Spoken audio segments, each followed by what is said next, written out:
In today's video, I will walk you through how to enable file download in Slack. In this tutorial, you will learn how to access your Slack admin settings, find the security options, and enable file downloads for your workspace. Start by accessing Slack using either the app or your web browser. Once you are inside your workspace, look at the left side control panel and click on Admin. From the Admin menu, click on Workspace Settings.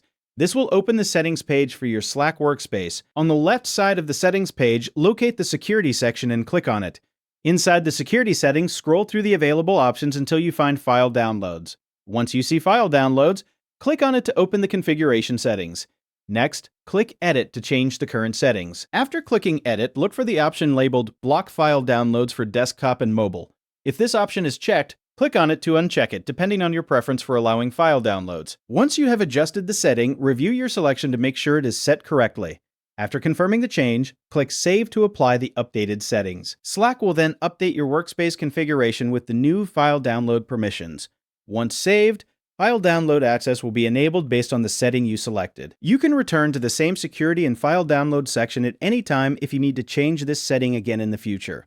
The updated configuration will immediately affect how file downloads are handled across your workspace on both desktop and mobile. And that is how you enable file download in Slack.